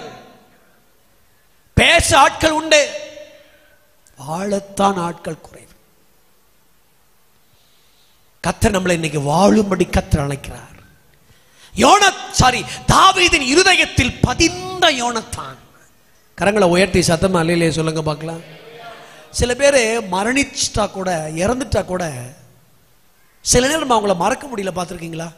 அது தாயா இருக்கலாம், தகப்பனா இருக்கலாம், கணவனா இருக்கலாம், பாஸ்டரா இருக்கலாம். சில பேருடைய மரணம் நம்முடைய வாழ்க்கையில சில தடங்களை உண்டு பண்ணிக்கொண்டே இருக்கும். காரணம் என்ன? அவங்க வசதியாய் வாழ்ந்ததா? இல்லை, இல்லை. வாழ்க்கை இந்த உலகத்துல கர்த்தர் நம்மளை ஜீவனோடு வைத்திருக்கிறதுக்கு மிகப்பெரிய காரணம், நல்ல வாழ்க்கை எதுன்னு தெரியாம வாழ்ந்து கொண்டிருக்க இந்த ஜனங்களுக்கு முன்னாடி நல்ல வாழ்க்கை எதுன்னு வாழ்ந்து காமிக்கிறதுக்கு தான் கர்த்தர் உங்களை என்னையும் அபிஷேகம் பண்ணி அவருடைய சாயலாய் மாறும்படி கர்த்தர் நமக்கு ஆவியின் அபிஷேகத்தை அச்சாரமா முத்திரையா தேவன் நமக்கு தந்திருக்கிறார். ஹல்லேலூயா. யோனத்தானின் நிமித்தம் 5 குறிப்புகளை வேகமா சொல்லிடுறேன். உங்கள் மனதில் பதித்துக் கொள்ளுங்கள் செய்திகளை. செய்திகள் மறந்து போயிடுச்சுன்னு கவலைப்படாதீங்க. நம்ம டிவி சேனல்ல இருக்குது, அனுப்பி கொடுக்கலாம், நீங்க பார்க்கலாம், செய்திகளை திரும்ப கேட்கலாம். ஆமீன் சொல்லுங்க பார்க்கலாம். எனக்கு அந்த வார்த்தை ரொம்ப பட்டுச்சு, ரொம்ப பட்டுச்சு. யோனத்தானின் நிமித்தம். நிமித்தம் அதை உங்க பேரை கூட நீங்க போட்டுக்கலாம். எஸ்தரின் நிமித்தம், பிரிஸ்கில்லாவின் நிமித்தம், சர்க்குணத்தின் நிமித்தம், மெர்லினின் நிமித்தம், எபனேசரின் நிமித்தம், பின்னியின் நிமித்தம். ஒரு அல்லேலூயா சொல்லுங்க பார்க்கலாம். ஏஞ்சல் ராஜாவின் நிமித்தம், ஜோஸ் டேனியல் நிமித்தம், சாலமோன் பாஸ்டரின் நிமித்தம். ஆண்டவரே, எங்க பாஸ்டர்மார்கள் சொன்னாலும் அல்லேலூயா சொல்ல மாட்டேங்கிறாங்க. ஆண்டவரே ஏசப்பா ஸ்தோத்திரம்பா. நிமித்தம், நிமித்தம். என்னால் தயவு பெறத்தக்கவன் ஒருவன் உண்டா? இன்னைக்கு என்னுடைய செய்தி மேவி போஷேத் அல்ல, யோனத்தான். என்ன அப்படி வாழ்ந்துட்ட நீ? அப்படி என்ன விதைச்சிட்ட? என்ன விதைச்சிட்ட? என்ன விதைச்சிட்ட? ஒரு வேகமா சில விஷயங்களை நான் உங்களோட பகிர்ந்து கொள்ள பரிசுத்த ஆவியானவர் நமக்கு முதலாவது 1 சாமுவேல் புஸ்தகம் 17 அதிகாரம் 1. 18:1 ரெண்டையும் வாசிக்கிறேன், எல்லாரும் கவனிங்க. எல்லாரும் சேர்ந்துக்கலாமா? ஆமென். கர்த்தருக்கு ஸ்தோத்திரம். எல்லாரும் நான் வாசிக்கிறேன், கொஞ்சம் கவனிப்பீங்களா? ஓகே. பெலிஸ்தர் யுத்தம் பண்ணுகிறதற்கு தங்கள் சேனைகளை சேர்த்து யூதாவில் உள்ள சோக்கோவிலே ஒருமித்து கூடி சோக்கோவுக்கும் அசக்காவுக்கும் நடுவே இருக்கிற எபஸ்தம்மீமிலே பாளையம் இறங்கினார்கள்.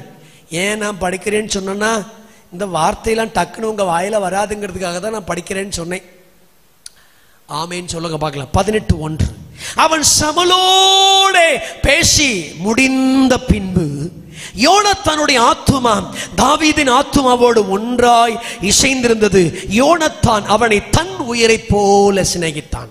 இந்த 2 வசனங்களையும் நீங்கள் உங்கள் சிந்தையில் நிறுத்துங்கள். 17ஆம் அதிகாரம் 1ஆம் வசனத்துல கோலியாத்துக்கு முன்னாடி நிற்கிற ஒரு கூட்டத்தை நாம் படிக்கிறோம். யாரு? யோனத்தானுடைய அப்பாவின் தலைமையில் ஒரு கூட்டம். 40 நாட்கள் இருவேளை 80 வேளை காலையும் மாலையும் அனுபவித்து நிற்கிறார்கள். அவர்களால் ஒன்றும் செய்ய முடியவில்லை. ஒரு மனிதன் வந்து அங்கே கர்த்தர் மேல உள்ள விசுவாசத்தினாலும் அவன் மீது வைத்திருக்கிற அபிஷேகத்தினாலும் தேவன் மீது வைத்திருக்கிற வைராக்கியத்தினாலும் கோலியாத்தை வீழ்த்தி விடுகிறான். இந்த செய்தி யோனத்தானுக்கு தெரிஞ்ச உடனே, கவனிங்க, யோனத்தான் நிமித்தம். அது எப்படி தெரியுமா? முதல் பாயிண்ட் நான் சொல்றேன், என் அபிஷேகத்தை மதிக்கிற யோனத்தானின் நிமித்தம். கரங்களை உயர்த்தி சத்தமா இல்லையே சொல்லுங்க பார்க்கலாம். அம்மா, உங்க சொந்தக்காரர் உங்களுக்கு பாஸ்டரா இருக்கலாம். ஒருவேளை இங்க உட்கார்ந்து இருக்கிற பாஸ்டர்மாருங்க யாராவது ஒருத்தர் உங்களுக்கு சொந்தக்காரங்க இருக்கலாம். அண்ணனா, தம்பியா, சித்தப்பாவா, சித்தியா, மாமனா, மாமாவா. நீங்க அந்த ஆங்கிள் அவரை பார்க்க கூடாது. நீங்கள் அவர் எப்படி பார்க்கணும்? அவர் மீது ஒரு அபிஷேகம் இருக்குதே என்பதுதான் நாம் அவர்களை பார்க்க வேண்டும். ஆமீன் சொல்லுங்க பார்க்கலாம். பாருங்க, அப்ப வில் எடுத்து அம்பெடுத்து ஏறான். ஒருத்தன் அந்த அபிஷேகத்தை கனம் பண்றான். பாருங்க, யோனத்தானே, உங்க அப்பா என்னை எப்படி தெரியுமா கொல்ல ஆரம்பிச்சாரு? எப்படி தெரியுமா கொல்ல ஆரம்பிச்சாரு? சாதாரணமா கொல்லல, பயங்கரமா கொல்ல ஆரம்பிச்சிட்டாரு. கரங்களை உயர்த்தி ஆமேன்னு சொல்லுங்க பார்க்கலாம். சும்மா கொல்லல, பயங்கரமா கொல்லும்படி ஆரம்பிச்சிட்டாரு. இந்த சத்தியத்தை நீங்க புரியணும்னா, சவுலின் வன்மத்தை ஒண்ணு மட்டும் உங்களுக்கு காமிச்சு கொடுத்துறேன். என்ன வேகமா டக்குன்னு திருப்புங்க. 1 சாமுவேல் 19ஆம் அதிகாரத்துக்கு வாங்க. 13ஆம் வசனத்தை நானே படிக்கிற, வாசிங்க. மீகாளோ ஒரு சுரூபத்தை எடுத்து கட்டில் மேல் வைத்து அதன் தலைமாட்டில் ஒரு வெள்ளாட்டு தோலை போட்டு துப்பட்டையினால் மூடி வைத்தாள். 14ஆம் வசனம் பாருங்க. தாவீதை கொண்டு வர சவுல் சேவகரை அனுப்பின போது அவர் வியாதியா இருக்கிறார் என்றார். தாவீதுக்கு என்ன வந்திருக்கு சொல்லுங்க, சத்தமா சொல்லுங்க. வியாதி, சிக்கல இருக்கிறார், ரொம்ப காய்ச்சல். எப்பேற்பட்ட கோபமான ஒரு மனுஷனு உடம்பு சரியில்லைன்னு சொன்னா பேசாம போயிடுவான். கடன்காரன் வருவான், கடன் தரமாட்டியா? இப்ப 4 நாளா காய்ச்சல்பா. சரி சரி பாப்பா. லீவு கேட்கும் போது வார்டனுக்கு டீச்சருக்கு, ஏமா காலேஜுக்கு வர மாட்டேங்கிற? எந்திரிக்கவே முடியல மேடம். சரிம்மா 2 நாள் ரெஸ்ட் எடுத்துவாமா. இறங்காதவனும் இறங்குவான் வியாதிப்பட்டா. இவன் எப்படி தெரியுமா? அப்பொழுது தாவீதை பார்க்கிறதற்கு சவுல் சேவகரை அனுப்பி அவனை கொன்று போடும்படிக்கு எப்படி தூக்கிட்டு வாங்க? சத்தமா சொல்லுங்க, வாய் திறந்து. தூக்கிட்டு வாங்க அவனை கட்டலோட. கட்டலோடைய உருவ குத்திடுற, தூக்கிட்டு வாங்க. அப்ப இப்படி, அப்ப இப்படி. ஆனா மகன் அப்படி அல்ல. அவனை அழிக்கிறவன் அல்ல, அவன் மீது கோலியாத்தையே கீழே தள்ளுகிற ஒரு தெய்வீக அபிஷேகம் அவர் மீது இருக்கிறதுனால அந்த அபிஷேகத்தை மதிக்கிற யோனத்தானின் நிமித்தம். உங்க பக்கத்தில் உட்கார்ந்து இருக்கிற ஒரு சகோதரர் சகோதரி, அவர்கள் இன்ன சமுதாயத்தை சார்ந்தவர்கள் என்று நீங்கள் பார்க்க வேண்டாம். அவர்கள் கர்த்தரால் அபிஷேகம் பண்ணப்பட்டவர்கள் என்ற அந்த அறிவை தவிர வேற ஒன்று நீங்கள் பார்க்க வேண்டாம். உங்களை கரம் கூப்பி கேட்பேன், தாழ்மையோடு கேட்பேன். நம்முடைய பக்கத்தில் இருக்கிறவர்களை இனம், மொழி, பணங்களை வைத்து பிரித்து விட வேண்டாம். அவர்கள் மீது ஒரு தெய்வீக அபிஷேகம் இருக்கிறதே. கரங்களை உயர்த்தி சத்தமா இல்லையே சொல்லுங்க பார்க்கலாம். அவர்கள் மீது ஒரு தெய்வீக அபிஷேகம் இருக்கிறது.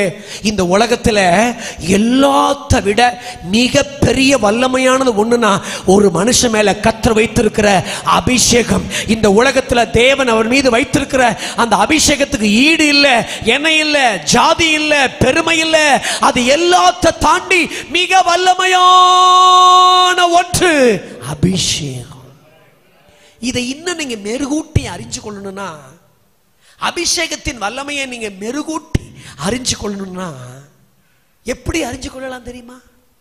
பைபிள்ல பல பராக்கிரமசாலிகளில் ஒரு பராக்கிரமசாலி பெனாயா. லிசன், ஒரு பெனாயா. அவன் வருஷத்துல 24,000 போர் சேவர்கள் இருந்தார்கள். 24,000 சோல்ஜர்ஸ். 24,000 பேர் இருந்தும் கூட அந்த பெனாயா தனித்து அல்ல, தாவீதோடு சேர்ந்தே பயணித்ததை வேதத்தில் நீங்கள் படிக்கலாம். நீங்க பெனாயா கிட்ட போய் உன்கிட்ட 24,000 பேர் இருக்கிறாங்களே, நீ தனியா இருக்கலாம்ல, ஏன் இந்த தாவீதோடு சேர்ந்து இருக்கா? அவன் சொல்ற பதில் எப்படி தெரியுமா இருக்கும்? என்கிட்ட பராக்கிரமம் இருக்குது, தாவீது கிட்ட அபிஷேகம் இருக்கிறது.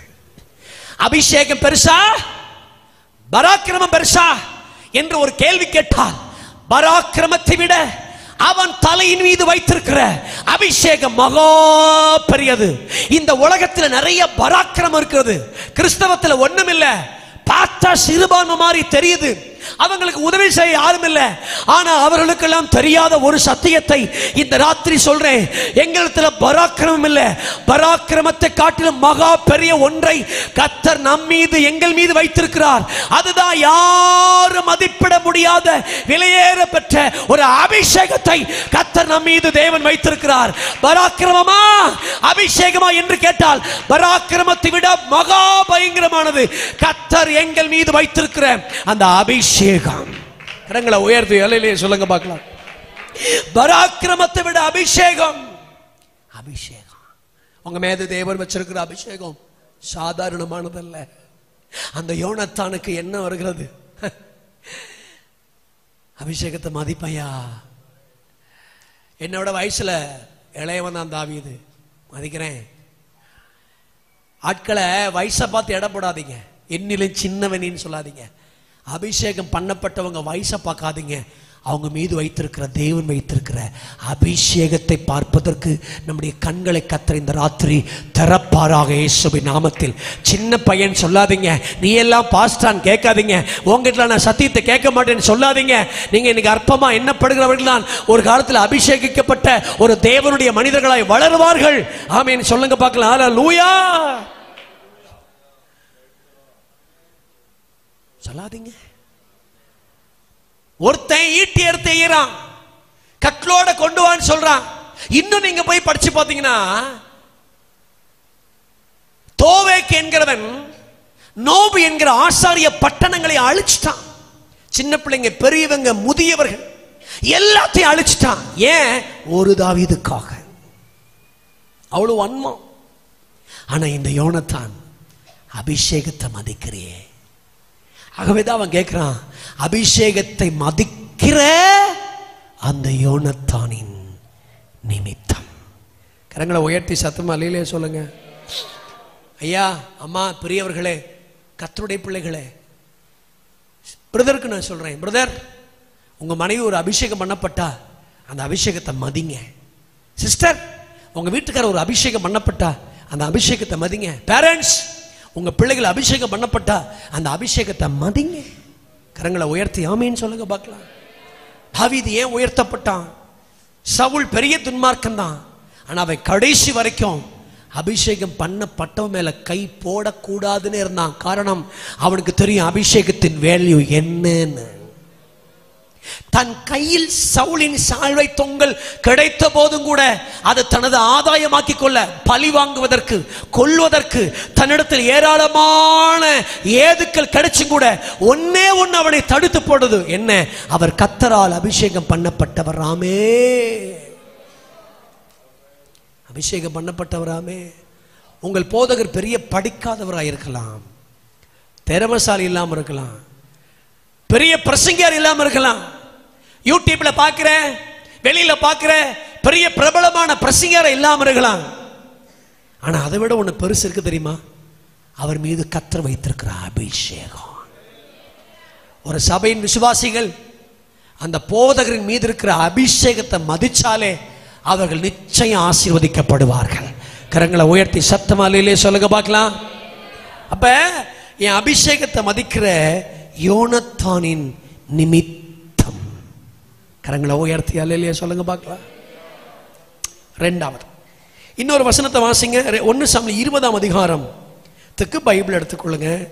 ஆமென். 1 சாமுவேல் புத்தகம் 20ஆம் அதிகாரம் 1-2 வாசிக்கிறேன். ஸ்கிரீன் போடுவாங்கன்னு நினைக்கிறேன். போடுங்க தம்பி. ஓகே தம்பி இருக்கிறியா? நீங்க அங்க இருங்க, நோ ப்ராப்ளம். 1 சாமுவேல் 20:1. தாவீது ராமாவுக்கு அடுத்த நாயோதியிலிருந்து ஓடி போய் யோனத்தான் முன்பாக வந்து, உம்முடைய தகப்பன் என் பிராணனை வாங்க தேடுகிறாரே, நான் செய்தது என்ன? என் அக்கிரமம் என்ன? நான் அவருக்கு செய்த துரோகம் என்ன? 3 என்ன என்ன என்ன என்ன என்ன சொல்லுங்க. என்ன ஏங்க பையோ என்ன? ஒண்ணு நான் செய்தது என்ன? அப்புறம் என் அக்கிரமம், நான் அவருக்கு செய்த துரோகம். இது 3க்கு நான் விலகி இருக்கேன்னு அர்த்தம் இல்ல? ஒப்பனுக்கு நான் என்ன செஞ்சேன் உங்களுக்கு தெரியுமா? சவுலுக்கு தாவீது பல நன்மைகளை செஞ்சான். அதுல 1, அவன் தேசத்துக்கு நன்மை செஞ்சான். யாராலும் கொல்ல முடியாத கோலியாத்தை கொன்னு தேசத்துக்கு நன்மை செஞ்சான். 2வது ஒரு நன்மை செஞ்சான். அவனுக்கு பிடிச்சிருக்கிற அசுத்தாவிய தனக்கு இருக்கிற பாட்டு கிருபையில, கிண்ணற வாசிக்கிற கிருபையில வாசித்து அவனுக்குள்ள புகுந்த அசுத்தாவிய துரத்தி விட்டான். அவன் தனிப்பட்ட வாழ்க்கைக்கு நன்மை செஞ்சான். ஆமாவா இல்லையா? அவன் குடும்பத்துக்கு நன்மை செஞ்சான். அவன் பொண்ணை அவன் கட்டிக்கிட்டான். 3வது நன்மை. 4வது அவன் பேரனையே காப்பாத்துறான். அவன் சந்ததிக்கே நன்மை செஞ்சான்.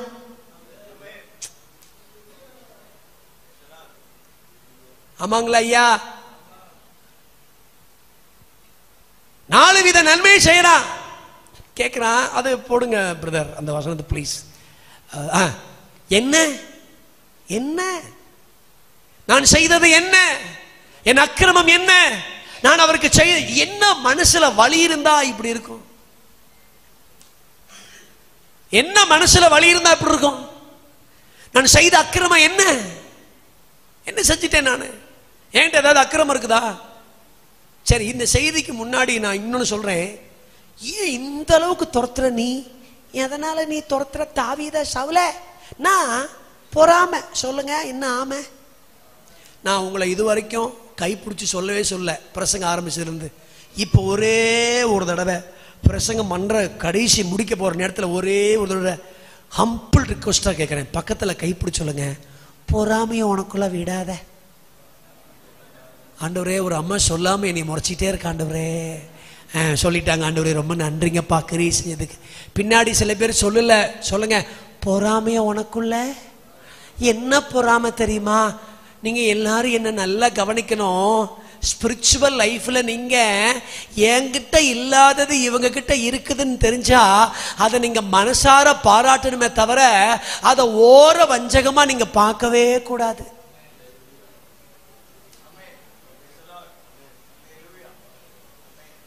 நல்லா பாடுறவங்க இருந்தா வாழ்த்து சொல்லுங்க. பாடிட்டு போறாங்க, ஆமீன் சொல்லுங்க பார்க்கலாம். நல்லா பாடுறாங்க, நல்லா பாடுறாங்க. நல்ல சகோதரர் பாடுறாரு, சகோதரிகள் நல்லா பாடுறாங்க. பெர்லின் பாஸ்டர் மாதிரிலாம் என்னால் ஆறாம் நடத்தணும்னு வச்சுக்கோங்களேன், எனக்கு தொண்டை கீழே கிழிஞ்சு தொங்கிரும். நல்லா நடத்துகிறாங்க, ஆமீன் சொல்லுங்க. நம்ம இடத்தில் இல்லாத ஒன்றை அவரிடத்தில் கண்டால் ஏன் அவர்களை வாழ்த்த நமக்கு மனசு வரையில்லை என்றால் ஒரு வெரி சிம்பிள் பொறாம.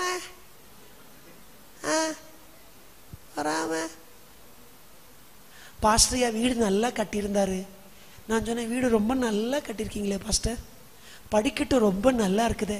நேற்று ஒரு மீன் குழம்பு சாப்பிட்டேங்க. இன்னைக்கா நேத்தா?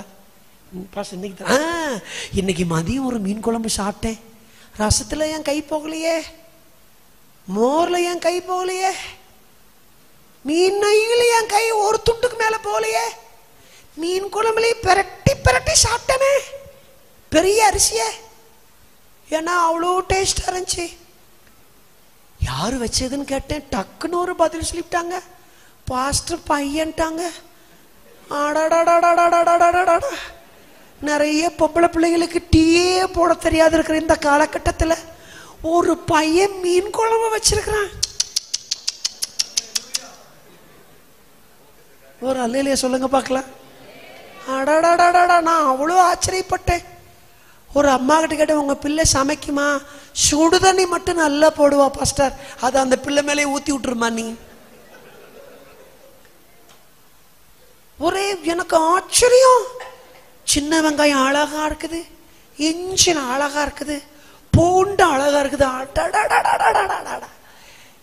என் லைவை என் மனைவி பார்த்தாலும் பார்த்துக்கிட்டு இருப்பா, என் மனைவி கூட இப்படி மீன் குழம்பு வச்சதில்ல சாமி. கையை உயர்த்தி ஒரு அலையிலே சொல்லுங்க பா. நான் சொன்னேன், உனக்கு கல்யாணம் ஆயிடுச்சா தம்பி? இல்லை, உனக்கு வரப்போற மனைவி உண்மையிலேயே கொடுத்து வச்சு. கைத்தட்டுற பாட்டு மாதிரி எல்லாத்தையும் ஆசீர்வதிங்கப்பா. முன்னாடி உட்காந்து பொறாமையோட பார்த்துருக்கிறவங்களை நீங்க ஏதாவது செய்யுங்கப்பா. கையை உயர்த்தி ஒரு அலையிலே சொல்லுங்க பார்க்கலாம். உங்களிடத்தில் இல்லாத ஒன்றை ஒரு இடத்தில் கண்டால் ஆழ்த்துங்க, ஆழ்த்துங்க. நல்ல ஜெபிக்கிற ஒரு சகோதரிக்கு நாம பெருசா இவ ஜெபிச்சிட்டான் ஒதுக்கிறாதீங்க, இழுத்துக்காங்க. விசுவாசத்தில் பலம் உள்ளவைகள் அல்ல, ரோமர் 14:1, பலவீனம் உள்ளவைகளையும் நம் பக்கமாய் சார்த்து கொள்ள வேண்டாம்.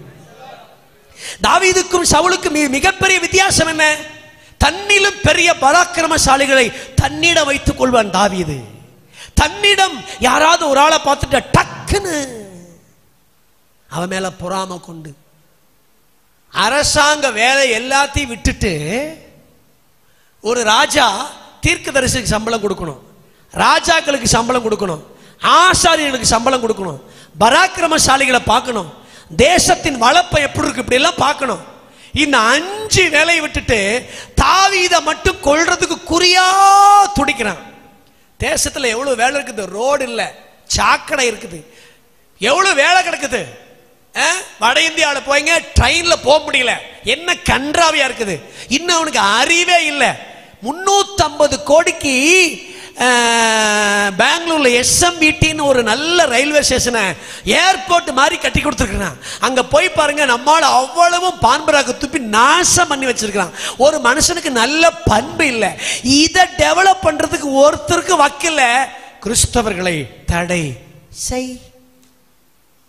எவ்வளவு வேலை கிடக்குது தேசத்துல, இந்த வேலை பார்க்கலாம்ல.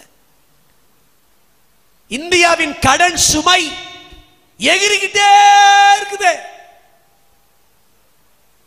அதை குறைக்க என்ன செய்யலாம் தெரியல. கிறிஸ்தவங்களை என்ன செய்யலாம்? 10 பேர் 5 பேர் கூடி வருகிற சர்ச்சை பூட்டி இருக்கிறது பெரிய சவாலா? இதே வேலைதான் சவுலுக்கு. ஆமேன்னு சொல்லுங்க.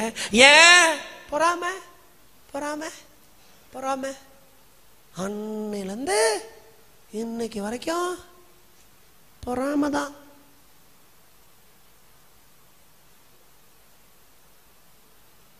பொறாமையினாலேயே நல்ல நல்ல தாவீதுக்களை நாம் இழந்து விட்டோம். பேசுகிறவர் பரிசுத்த ஆவியானவர் என்றால் உங்களோடு பல விஷயங்களை இந்த ராத்திரி ஆண்டவர் பேசுவார். பொறாமையினாலேயே பல தாவீதுக்களை இழந்து விட்டோம். பொறாமையினாலேயே நீ என்ன செஞ்சிருக்கணும்? சவுல் என்கிட்ட ஒன்று வேலை செய்யலை, அவங்கிட்ட ஒன்று வேலை செய்யுது, வா இரு இரு இரு, என்கிட்ட இரு சொல்லலாம்ல. எனக்கோ 1000 கொடுத்தார்கள், எனக்கோ 1000 கொடுத்தார்கள். பொறாமை. கிறிஸ்தவ புரோக்கர் ஒருத்தர், அவருக்கு சரியான கணிசமான பணத்தொகை போய் சேராத காரணத்தினால் அந்த குடும்பத்தாரை குறித்து தவறான வதந்தியை பரப்பி விட்டு அந்த பிள்ளைக்கு திருமணமே நடக்க முடியாமல் பண்ணிவிட்டார். காரணம் என்ன? எனக்கோ. எல்லாரும் உங்க இதயத்தின் ஆழத்தில் பதிக்கணும். நான் மதிக்கப்படலைனா கூட பரவாயில்ல, என்ன ஒரு ஆள் நினைக்கலனா கூட பரவாயில்ல, என்னிடத்தில் இல்லாத ஒரு ஆள்கிட்ட செயல்பட்டுச்சுன்னா அதை நான் பொறாமையோடு பார்க்கக்கூடாது, அதை பெருந்தன்மையோடு பார்க்கிற ஸ்பிரிச்சுவல் மெச்சூர்டுன்னு சொல்லுவாங்க ஆங்கிலத்தில், ஆவிக்குரிய முதிர்ச்சியை ஆண்டவர் எனக்கு தரணும். இயேசு சொன்னார், என்னை விசுவாசிக்கிறவன் என்னிலும் பெரிய காரியங்களை செய்வான் என்ற ஒரு பொறாமை இல்லாத இயேசுவை நம்ம பார்க்கிறோம்.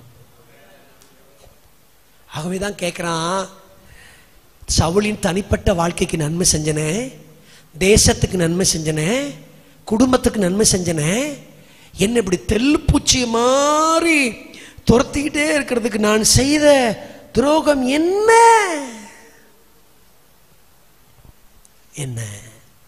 அப்படி ஒரு விரக்தியா அப்படி பேசும்போது ஒருத்தர் என்ன சொல்றான் பாருங்க, 20:2 அதற்கு யோனத்தான், அதற்கு அவன் போட்டிருக்கல, அதற்கு யோனத்தான், அப்படி ஒரு காலம் சொல்லுங்க, அப்படி ஒரு காலம் அப்படி ஒரு காலம் வராது, நீ என்ன செய்கிறது இல்ல, சாவது இல்லை.